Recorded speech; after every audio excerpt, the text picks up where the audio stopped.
오순절에 함께 기도하던 무리들에게 이 다락방에 성령께서 강림하셨습니다. 기독교 역사에 있어서 굉장히 중요한 사건이 우리가 지난주에 나눴던 말씀이었죠. 자, 성령이 임하시자 어떤 일이 벌어졌습니까? 각 사람들이 각 나라 방언으로 하나님의 큰 일을 말하기 시작했습니다. 그들은 밖에 뛰쳐나가서 하나님의 복음을 전하기 시작했습니다. 그런데 이들이 전한 하나님의 큰 일, 각 나라 방언으로 말했던 그 일을 보면서 성령의 역사다라고 생각하는 사람들보다는 저들이 세술에 취했다라고 조롱하고 저들을 비난하는 비방하는 말들이 더 많았습니다. 우리가 지난주 13절 말씀에서 그것을 보았죠. 세술에 취했다라고 조롱을 했다는 거예요. 그래서 오늘 14절에 보니까 베드로가 그들의 조롱하는 소리를 듣고 11사도와 함께 서서 하나님의 말씀을 증거하기 시작합니다. 여기서 중요한 것은 베드로와 사도들의 반응이죠. 지금 그들이 일어서서 저들의 조롱에 대응하는 것이 감정적인 반응이 아니에요. 어떤 변명이나 아니면 어떤 감정으로 화를 내거나 그렇게 반응하고 있는 게 아닙니다. 하나님의 말씀으로 그들의 오해를 해석해 주더라는 거죠. 그러니까 조롱과 비방 앞에서 베드로와 사도들은 오히려 하나님의 큰 일을 전할 기회, 말씀을 전할 기회로 삼았다라는 것입니다. 오늘 16절 말씀에 보니까 이는 곧 선지자 요엘을 통하여 말씀하신 것이니, 지금 오전 9시인데 제3시라고 하는 게 오전 9시거든요. 오전 9시에 술 취하는 자가 어디 있느냐? 우리는 술에 취한 것이 아니라 이것은 요엘 선지자가 말씀했던 그 예언했던 일이 성취된 것이다. 그러면서 오늘 말씀을 이어가고 있는 거예요. 그리고 베드로는 요엘서의 말씀뿐만이 아니라 다윗의 시편 두 군데를 또 인용하면서 오늘 그의 설교 가운데에는 하나님의 말씀으로 풍성한 메시지를 전하고 있습니다. 결국 베드로의 이 메시지에 3,000명이 회개하고 세례를 받는 놀라운 역사가 일어나게 되었죠. 그래서 여기서 우리가 발견할 수 있는 교훈은 뭐냐면, 세상이 교회를 비웃을 때, 세상이 교회를 조롱할 때 오히려 교회는 그것을 말씀을 증거할 기회로 삼아야 된다는 거예요. 여러분, 교회는요 역사적으로 단 한 번도 세상에 환영받은 적 없습니다. 교회는 성령이 시작했던 이 2000년 전부터 지금까지 교회의 역사는 세상에 환영받는 역사가 아니라 박해받고 조롱받고 비방받는 역사로 가득해요. 그런데 어떻게 그런 환경 분위기 속에서 교회가 성장하고 부흥하고 복음이 끊어지지 않고 전달될 수 있었을까요? 그들이 비방을 받았지만 감정으로 대응하지 않고 하나님의 말씀을 전할 기회로 삼았기 때문이에요. 다시 말해 그들에게는 말씀이 준비되어 있었기 때문입니다. 그래서 베드로가 자신의 편지에서 이런 권면을 해요. 베드로전서 3장 15절을 보겠습니다.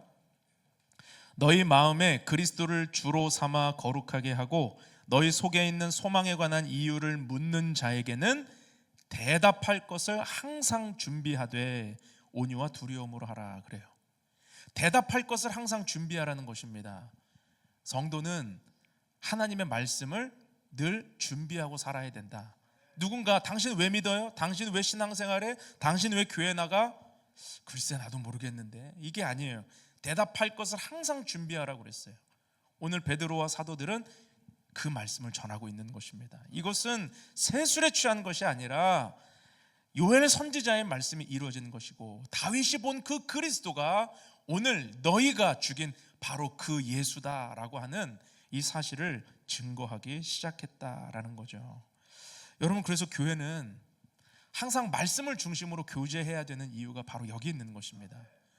왜 교회에서 친교도 있고 교제도 있고 식사 나눔도 있는데 왜 그럴 때마다 또 사역할 때마다 항상 말씀이 중심이 되어야 하는가? 여러분, 신앙생활은요 말씀을 알지 못하면 안 되기 때문이에요. 말씀이 준비되지 않으면 안 되기 때문이에요. 내가 예수를 믿는 이유를 누군가에게 설명할 수 있어야 돼요. 여러분, 혹시 그런 경험 해보셨나요? 신앙생활을 하고 싶고 궁금한 사람이 자기한테 전도하는 사람이 없어가지고 그냥 자기 친구가 교회 다닌다는 이야기 듣고 나한테 예수님이 누군지 설명해 줄 수 있어? 가슴이 철렁 내려앉죠. 왜 나한테 물어보지? 여러분 혹시 있으세요? 있으면요, 그거 축복이에요. 근데 내가 준비가 안 돼 있으면, 전할 말이 없으면, 아니 글쎄, 막 담임 목사님 연락해야 되나? 근데 이럴 때 또 목사님 연락이 안 돼. 그게 아니고 내가 준비가 되어 있어야 돼요. 내가 준비가 돼서 누구라도 항상 대답할 준비가 돼서 복음으로 우리가 깨어 있어야 하는 것입니다. 또 중요한 사실은 이거예요. 교회는 같은 말씀을 품을 때 하나가 될 수 있다. 오늘 베드로와 11사도가 함께 서잖아요. 그러니까 우리는 이 설교를 베드로 혼자 전했다고 생각을 하지만 14절을 다시 보십시오. 베드로와 11사도가 함께 서요. 그러니까 베드로가 대표로 설교했지만 11사도가 같은 말씀을 품고 동의하고 함께 서 있다는 거예요. 교회가 공동체적으로 함께 서 있다. 어떤 말씀에 함께 묶여 있다. 복음에 묶여 있다라는 것을 우리에게 보여주는 것입니다. 그런데 제자들은 예수님이 계셨을 때 예수님이 뭐라고 말씀하시면 의견이 막 갈라졌던 사람들 아닙니까? 이게 맞다 저게 맞다, 내가 높다 내가 옳고 네가 틀리고 누가 크냐, 이런 싸움하던 사람들이었잖아요. 근데 성령을 받으니까 그들이 같은 말씀에 묶여서 함께 서서 그 말씀 전하더라는 것이죠. 여러분, 이 모습이 오늘 우리 교회가 붙들어야 하는 믿음입니다. 공동체는 같은 말씀을 묵상해야 돼요. 공동체는 함께 공유하는 말씀이 있어야 됩니다. 셀 안에서 한 주간의 큐티 가운데 하나의 본문을 가지고 우리가 셀 모임을 하지 않습니까? 아니, 들은 말씀은 주일 말씀이 가장 가까이에서 들었는데 셀 모임 때는 큐티 가지고 나누게 하니까 여기 또 어려워하는 분들이 있어요. 왜냐하면 너무 바빠갖고 그 큐티를 못했거든. 그러니까 나눌 말씀이 없어요. 근데 아니에요. 여러분, 그렇게 하는 이유는 뭐냐면 주일 말씀은 듣고 내가 묵상하면서 또 한 주간을 살지만 그 한 주 동안에 내가 붙든 큐티 말씀 가지고 그거를 또 셀에서 나눌 때 거기에서 더 깊어지기 때문이죠. 함께 공유하는 말씀이 있어야 돼요. 새벽 말씀에 이런 게 있었는데, 금요일 날 이런 게 있었는데, 주일 말씀에 이런 게 있었는데, 근데 내가 나눌 게 없다, 공유된 말씀이 없다, 그러면 공동체가 하나 될 수 없는 것입니다. 여러분, 예배를 통해서 주어지는 성경 본문이 있죠. 그리고 그 본문을 가지고 선포하는 설교 말씀이 있잖아요. 이것이 왜 중요하죠? 교회에게 주시는 하나님의 메시지이기 때문입니다. 그래서 하나님의 인도하심을 받기 위해서 저도 개척 1년 동안에는 제가 주제 설교를 했어요. 매주 이 본문 저 본문. 근데 우리가 느헤미야부터 누가복음 또 사도행전 계속해서 성경을 하나 정해서 쭉 설교하는 이유는 저도 어떤 노력을 하는 거냐면 내 감정이나 그때의 상황 논리에 내가 휩쓸리지 않기 위해서 하나님이 주시는 본문을 가지고 하나님의 메시지를 거기서 발견하기 원하는 것입니다. 이게 우리 교회에 주시는 은혜이기 때문에. 그래서 놀라운 거는 우리가 정하지 않고 주어지는 본문을 하는데 어떻게 그 상황에 맞게 하나님이 우리를 인도하시잖아요. 여러분, 교회에서 선포되는 모든 성경 본문과 또 설교 말씀이 사실 우리 교회에게 주시는 메시지라고 하는 사실을 여러분 믿는 축복이 있기를 바랍니다. 여러분, 어떤 마음으로 설교를 듣고 계십니까? 어떤 믿음으로 그 말씀을 대하고 계십니까? 오늘날 설교라고 하는 이 영역에 대해서 사람들이 취사 선택하는 일들을 참 많이 보게 됩니다. 그러니까 내 귀에 동의가 되고 듣기 좋은 말씀이면 아멘으로 받고, 조금 난 동의가 되지 않는다, 난 그렇게 생각 안 하는데, 그러면 잔소리로 듣는 경우가 있어요. 그래서 설교라고 하는 걸 여러분 어떤 표현에 관용구로 써요? 듣기 싫은 잔소리 하는 사람한테 나한테 설교하지 마 이러잖아요. 설교를 하는 걸 그런 조롱으로 쓸 때가 참 많죠. 우리 성도님들은 절대 그런 분이 안 계시지만 우리가 설교를 조롱조로 이렇게 비난할 때가 있습니다. 그런데 여러분, 사람의 말이 아니라 하나님의 말씀으로 받을 때 거기서 역사가 일어나게 되는 것입니다. 바울은 데살로니가 교회에 보내는 편지에서 그들의 믿음을 이렇게 칭찬해요. 우리 데살로니가전서 2장 13절 함께 읽겠습니다. 시작. 이러므로 우리가 하나님께 끊임없이 감사함은 너희가 우리에게 들은 바 하나님의 말씀을 받을 때에 사람의 말로 받지 아니하고 하나님의 말씀으로 받음이니 진실로 그러하도다. 이 말씀이 또한 너희 믿는 자 가운데서 역사하느니라. 아멘. 저는 통로에 불과한 거예요. 저는 메신저에 불과한 거예요. 하나님이 우리에게 주시는 음성이 전달되는 통로에 불과한 거예요. 그런데 그 말씀을 하나님의 말씀으로 받는 자의 삶에 하나님이 얼마나 놀라운 일들을 행하시는지 여러분 경험하는 축복이 있기를 바랍니다. 오늘 베드로는 11사도와 함께 서서 공동체적으로 세상을 향해 말씀을 해석해 주고 있고요, 그 말씀을 증거하고 있습니다. 여러분, 우리 주는 교회가 세상을 향해 전할 메시지가 있는 교회가 되기를 축복합니다. 그리고 우리 교회가 누구를 만나든 우리 성도들이 어디를 가든 하나님의 말씀이 준비된 자들이 되어서 왜 믿어요? 왜 신앙생활해요? 라고 질문하는 그들에게 명확하게 내 안에 살아계신 주님을 증거할 수 있는 저와 여러분 될 수 있기를 축복합니다.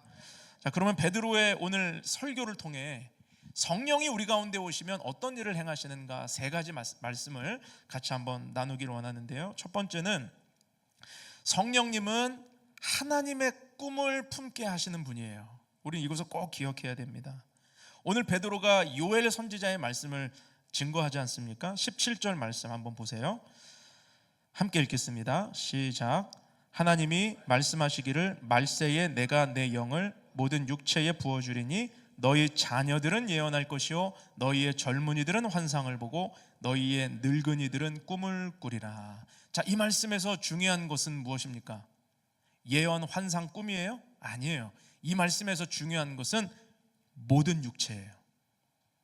모든 육체에 성령이 임한다라는 거예요. 구약시대에는요 특별한 사람에게 임했습니다. 하나님이 특별한 일을 행하시려고 할 때 왕이나 선지자나 제사장이나 사사에게 하나님의 영이 단회적으로 임했어요. 그런데 오순절 성령의 시대가 열리면서 하나님은 요엘 선지자의 예언대로 모든 육체에 부어주신다. 그러니까 모든 사람에게 부어주신다.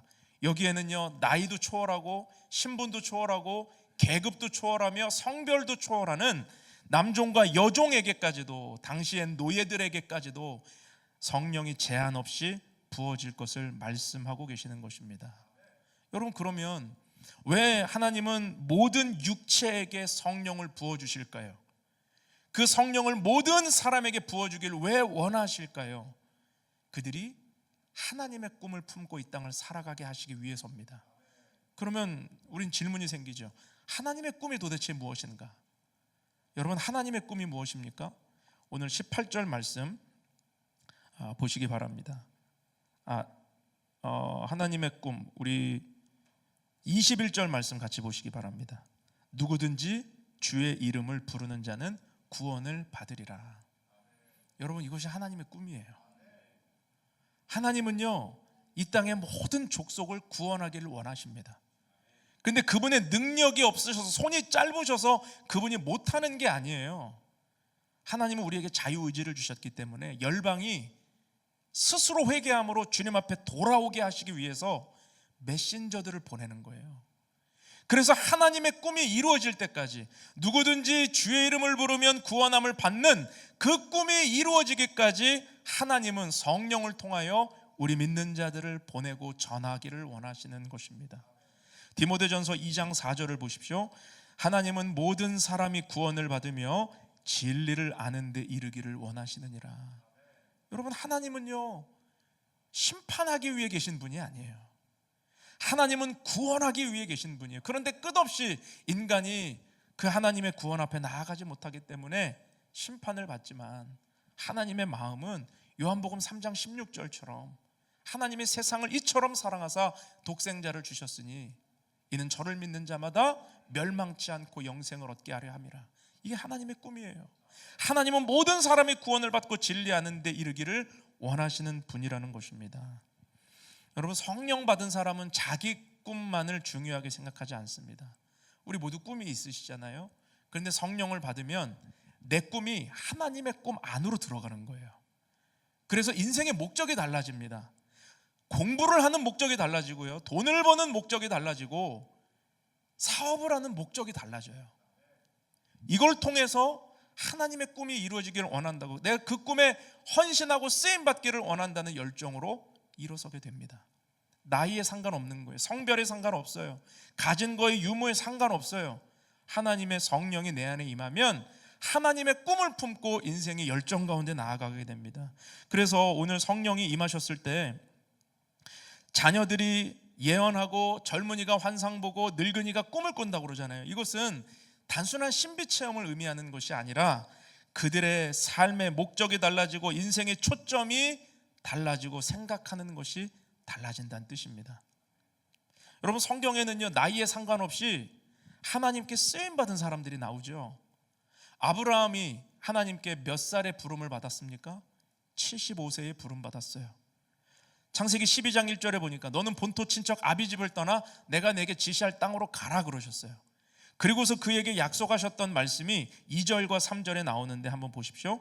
내가 너로 큰 민족을 이루고 내게 복을 주어 내 이름을 창대하게 하리니 너는 복이 될지라. 너를 축복하는 자에게는 내가 복을 내리고 너를 저주하는 자에게는 내가 저주하리니 땅의 모든 족속이 너로 말미암아 복을 얻을 것이라 하신지라. 3절 한번 띄워주시고, 땅의 모든 족속이, 그러니까 지금 아브라함은요, 자기 이름 창대하고 후손 많아지고 땅 얻는 것 때문에 순종한 게 아니에요.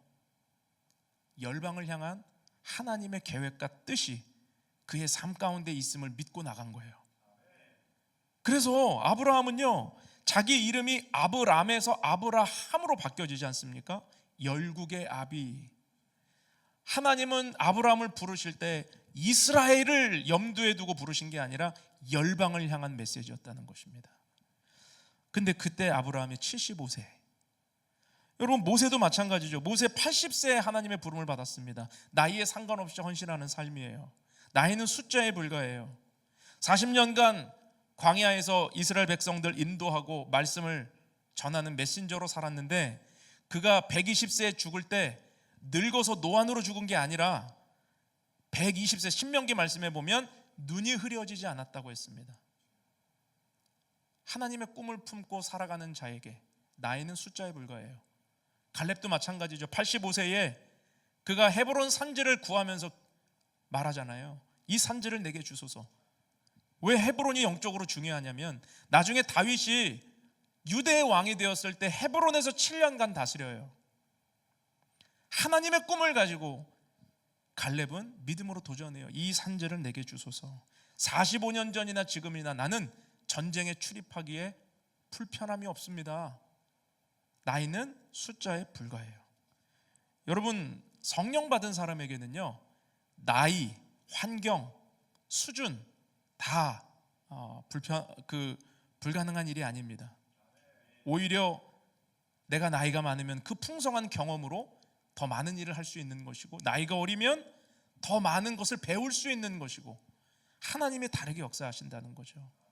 저는 우리 교회를 위해 기도하면서 우리 교회에 나이 핑계로 선교를 못하거나 나이 핑계로 하나님의 일을 못하는 분이 없었으면 좋겠다, 이렇게 기도해요. 제 기도 제목이에요. 저는 우리 아이들, 아까 영상 보셨지만 저 아이들, 자녀들이잖아요. 우리 자녀들, 저 아이들 성령 받을 수 있다고 믿습니다.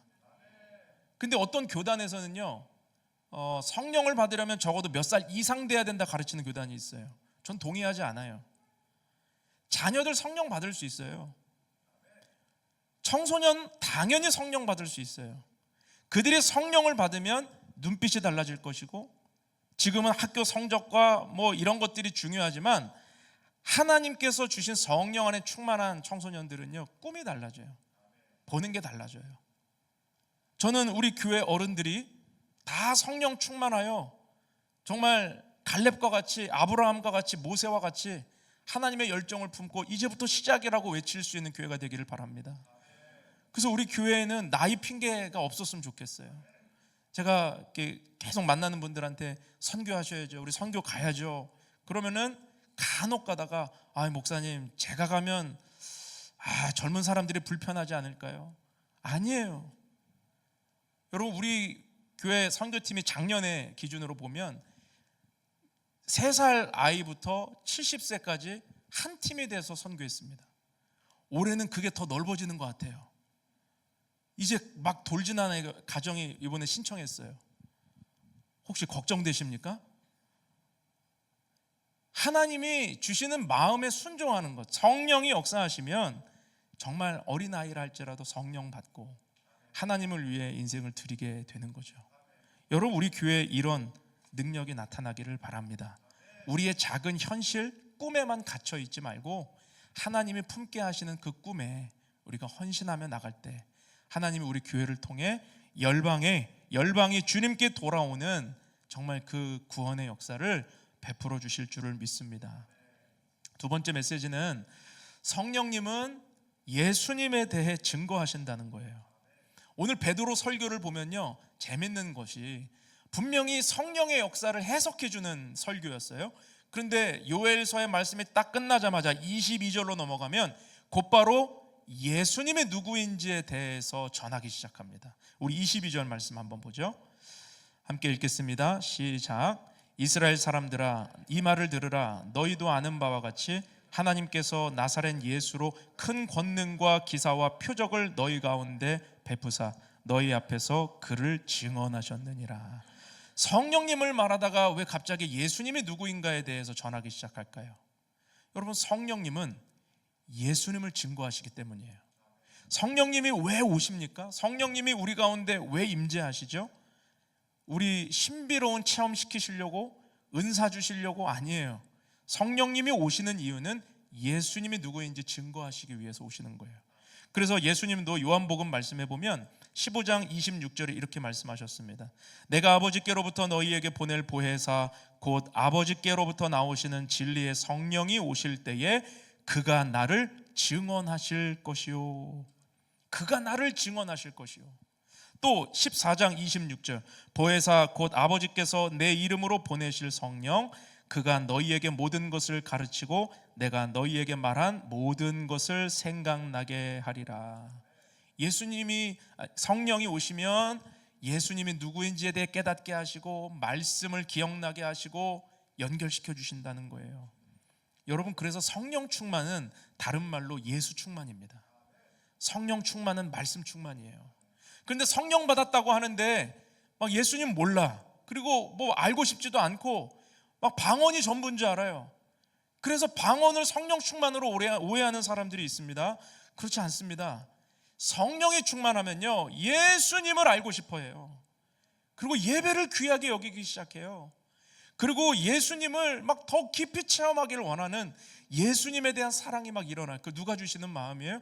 성령께서 주시는 마음이에요. 그래서 베드로가 다윗을 예로 드는 것입니다. 다윗의 시편 16편 8절 말씀을 인용하는데 25절을 보세요. 다윗이 그를 가리켜, 여기서 그는 다윗이 본 그리스도예요. 그를 가리켜 내가 항상 내 앞에 계신 주를 배웠으며 나로 요동하지 않게 하기 위하여 그가 내 우편에 계시도다. 지금 다윗이요, 장차 오실 그리스도를 보고 있는 거예요.